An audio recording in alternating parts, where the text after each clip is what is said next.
Hello everyone. So ನಿಮಗೆ last ವಿಡಿಯೋದಲ್ಲಿ valuation of goodwill methods ಕಳಿಸಿದೆ.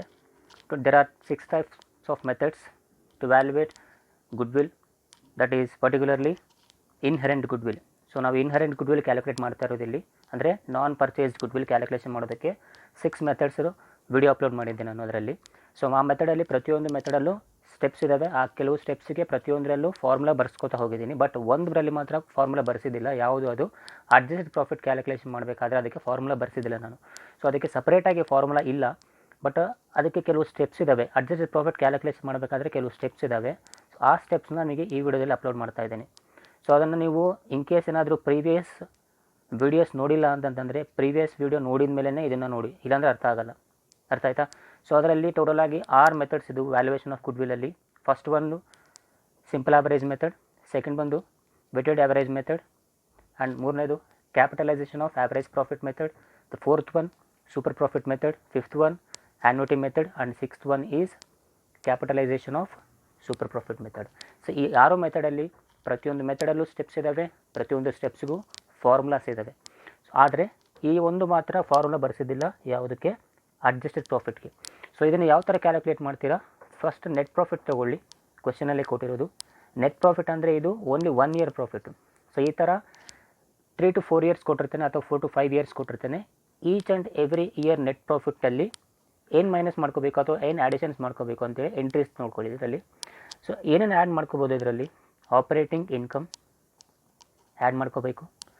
In case capital expenses ಏನಾದರೂ minus ಮಾಡಿದರೆ ಅದನ್ನು ಆ್ಯಡ್ ಮಾಡ್ಕೋಬೇಕು. ಏನಕ್ಕೆ ಆ್ಯಡ್ ಮಾಡ್ತೀರಾ? Operating income. Operating means what? Business income. So business income ಅಂದರೆ that is related to profit only, ಹಾಗಾಗಿ ಆ್ಯಡ್ ಮಾಡ್ಕೋಬೇಕು.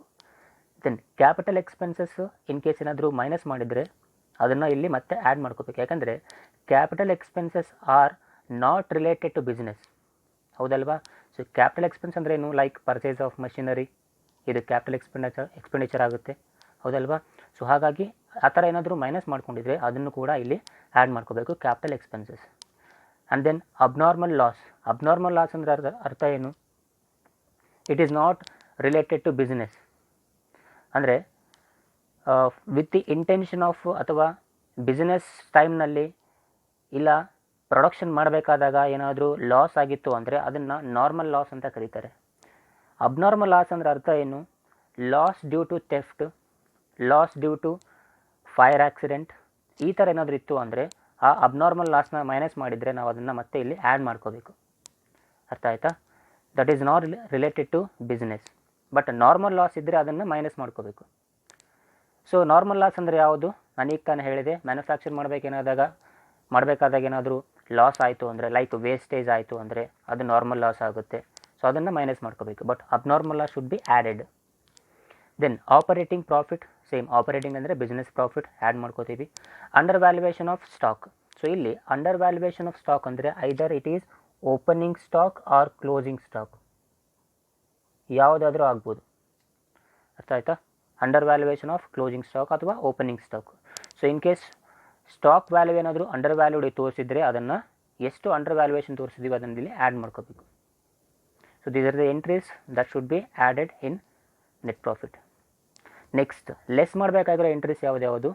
ನಾನ್ operating income, capital income, then management cost or expenses, depreciation, operating expenses and over valuation of stock. So ಇಲ್ಲಿ stock ಅಂದರೆ ಕೂಡ ಇಲ್ಲೂ 2 ಥರ ಬರುತ್ತೆ, opening or closing stock.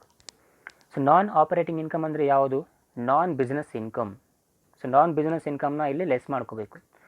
ಯಾಕೆಂದರೆ ಬಿಸ್ನೆಸ್ ಸಂಬಂಧಪಟ್ಟಿಲ್ಲದೆ ಇರೋ ಇನ್ಕಮ್, ಹಾಗಾಗಿ ಅದು ನಾನ್ ಆಪರೇಟಿಂಗ್ ಇನ್ಕಮ್ ಅಂತ ಕರಿತೀವಿ. ಸೊ ಅದನ್ನು ಲೆಸ್ ಮಾಡ್ಕೊಳ್ಳಿ. Like what? ಬಿಸ್ನೆಸ್ ಸಂಬಂಧಪಟ್ಟಿಲ್ಲದೆ ಇರೋದಂದರೆ ರೆಂಟ್ ಫ್ರಮ್ ಹೌಸ್ ಅಥವಾ rent from vehicles or income from shares, dividend on investment, ಇದೆಲ್ಲದು ನಾನ್ ಆಪರೇಟಿಂಗ್ ಇನ್ಕಮ್ ಆಗುತ್ತೆ. ದೆನ್ ಕ್ಯಾಪಿಟಲ್ ಇನ್ಕಮ್ ಅಂದರೆ ಅರ್ಥ ಏನು? So capital income means what? Again this is not related to business. So capital income ಅಂದರೆ ಅರ್ಥ ಏನು? ನಾವೇನಾದರೂ ಅಸೆಟ್ನ ಸೇಲ್ ಮಾಡಿದಾಗ ಇನ್ಕಮ್ ರಿಸೀವ್ ಆದರೆ ಅದನ್ನು ಕ್ಯಾಪಿಟಲ್ ಇನ್ಕಮ್ ಅಂತ ಕರಿತೀವಿ. ಲೈಕ್ ಸೇಲ್ ಆಫ್ ಬಿಲ್ಡಿಂಗ್, ನಮಗೆ ಅವಾಗ ದುಡ್ಡು ಬಂತು, it is not A business, ಹೌದಲ್ವಾ? ರೆಗ್ಯುಲರ್ ಕೋರ್ಸ್ ಆಫ್ ಆ್ಯಕ್ಷನ್ನಲ್ಲಿ ಮಾಡ್ತಾ ಇದ್ದರೆ ಮಾತ್ರ ಅದನ್ನು ಬಿಸ್ನೆಸ್ ಅಂತ ಕರಿತೀವಿ. ಇರ್ರೆಗ್ಯುಲರ್ ಆಗಿ ಏನಾದರೂ ಇನ್ಕಮ್ ಬಂತು ಅಂದರೆ ಅದು capital income. Say for example ನಮ್ಮದು ಬುಕ್ ಸ್ಟಾಲ್ ಕಂಪನಿ ಇದೆ ಅಥವಾ ಬುಕ್ ಬೈಂಡಿಂಗ್ ಕಂಪನಿ ಇದೆ ಅಂದ್ಕೊಳ್ಳೋಣ. ಸೊ ನಮಗೆ ರೆಗ್ಯುಲರ್ ಇನ್ಕಮ್ ಎಲ್ಲಿಂದ ಬರುತ್ತೆ? By selling of books. ಅದನ್ನು ಆಪರೇಟಿಂಗ್ ಇನ್ಕಮ್ ಅಂತ ಕರಿತೀವಿ. ಅರ್ಥ ಆಯ್ತಾ? ಅಥವಾ ಆಪರೇಟಿಂಗ್ ರಿಸೀಟ್ ಅಂತ ಕರಿತೀವಿ. ಇನ್ ಕೇಸ್ ಯಾವುದು ಬುಕ್ ಬೈಂಡಿಂಗ್ ಕಂಪನಿನಲ್ಲೇ ನಮ್ಮ ಹತ್ರ ಒಂದು 3 to 4 ಬಿಲ್ಡಿಂಗ್ಸ್ ಇದ್ದಾವೆ ಅಂದ್ಕೊಳ್ಳಿ. ಅದರಲ್ಲಿ ಒಂದು ಬಿಲ್ಡಿಂಗ್ ಯಾವುದೋ ಒಂದು ಯೂಸ್ ಆಗ್ತಾ ಇಲ್ಲ ಅಂತಂದಾಗ ನಾವು ಅದನ್ನು ಸೇಲ್ ಮಾಡ್ತೇವೆ. ಸೇಲ್ ಮಾಡಿದಾಗ ಏನು ಇನ್ಕಮ್ ಬರುತ್ತೆ ಅದು ಆಪರೇಟಿಂಗ್ ಇನ್ಕಮ್ ಆಗಲ್ಲ ಅಥವಾ ರೆವಿನ್ಯೂ ಇನ್ಕಮ್ ಆಗಲ್ಲ. ಯಾಕೆ ಅಂದರೆ it is not the business. Selling of building is not the business. ಹೌದಲ್ವಾ? ನಮ್ಮ ಬಿಸ್ನೆಸ್ ಏನು? Selling of books. So selling of ಬುಕ್ಸಿಂದ ಬಂದರೆ ಅದು ಆಪರೇಟಿಂಗ್ ಇನ್ಕಮ್. ಸೊ ಅದನ್ನು ನಾವು ಇಲ್ಲಿ ತೋರಿಸ್ತೇವೆ, operating income or business income. ಅದನ್ನು ಆ್ಯಡ್ ಮಾಡ್ಕೋಬೇಕು. ಇನ್ ಕೇಸ್ ಕ್ಯಾಪಿಟಲ್ ಇನ್ಕಮ್ ಇದ್ದರೆ ಅಂದರೆ by selling of fixed assets, ಹೌದಾ, ಬಿಲ್ಡಿಂಗ್, ಮಷಿನರಿ, ಪ್ಲ್ಯಾಂಟ್, ಅದು ಸೇಲ್ ಮಾಡಿದಾಗ ಬಂತು ಅಂದರೆ ಅದು ಕ್ಯಾಪಿಟಲ್ ಇನ್ಕಮ್ ಆಗುತ್ತೆ. ಸೊ ಹಾಗಾಗಿ ಅದು ಬಿಸ್ನೆಸ್ ಇನ್ಕಮ್ ಅಲ್ಲ, ಅದನ್ನು ಮೈನಸ್ ಮಾಡ್ಕೊಳ್ಳಿ. ಆಯಿತಾ? Next management cost or expenses, depreciation minus ಮಾಡ್ಕೋಬೇಕು. ಆಪರೇಟಿಂಗ್ ಎಕ್ಸ್ಪೆನ್ಸಸ್ ಇದು ಮೈನಸ್ ಮಾಡ್ಕೊಳ್ಳಿ. ಆಪರೇಟಿಂಗ್ ಎಕ್ಸ್ಪೆನ್ಸ್ ಅಂದರೆ ಬಿಸ್ನೆಸ್ ಎಕ್ಸ್ಪೆನ್ಸಸ್ ಇದು. ಆಮೇಲೆ ಇನ್ನೊಂದು next over valuation of stock. Over valuation ಅಂತಂದರೆ ಏನು? ಆ್ಯಕ್ಚುಯಲ್ ವ್ಯಾಲ್ಯೂಗಿಂತ ಜಾಸ್ತಿ ತೋರಿಸಿದ್ರೆ ಅದನ್ನು ಓವರ್ ವ್ಯಾಲ್ಯುವೇಷನ್ ಅಂತ ಕರಿತೀವಿ. ಯೂಶ್ವಲ್ ವ್ಯಾಲ್ಯೂ ಆಫ್ ಸ್ಟಾಕ್ಗಿಂತ ಜಾಸ್ತಿ ತೋರಿಸಿದ್ರೆ ಅದು ಓವರ್ ವ್ಯಾಲ್ಯೂ ಆಗುತ್ತೆ. ಸೊ ಆ ವ್ಯಾಲ್ಯೂನ ಮೈನಸ್ ಮಾಡ್ಕೊಳ್ಳಿ. Over valuation of stock either may be closing or opening stock. So ಎಲ್ಲ ಐಟಮ್ಸ್ನ ಮೈನಸ್ ಮಾಡ್ಕೊಳ್ಳಿ. ರಿಮೈನಿಂಗ್ ಬ್ಯಾಲೆನ್ಸೇ ಅಡ್ಜಸ್ಟೆಡ್ ಪ್ರಾಫಿಟ್. ಅರ್ಥ ಆಯಿತಾ? ಸೊ ಇದಾದಮೇಲೆ ನೆಕ್ಸ್ಟ್ ವೀಡಿಯೋದಲ್ಲಿ ನಿಮಗೆ ಪ್ರಾಬ್ಲಮ್ಸ್ ಸಾಲ್ವ್ ಮಾಡಿ ಕಳಿಸ್ತೀನಿ. ಇನ್ ಕೇಸ್ ಇದರಲ್ಲಿ ಏನಾದರೂ ಡೌಟ್ ಇದ್ದರೆ ನನಗೆ ವಾಟ್ಸಪ್ಪಲ್ಲಿ ಕ್ವಶನ್ ಕೇಳಿ. ಅರ್ಥ ಆಯಿತಾ?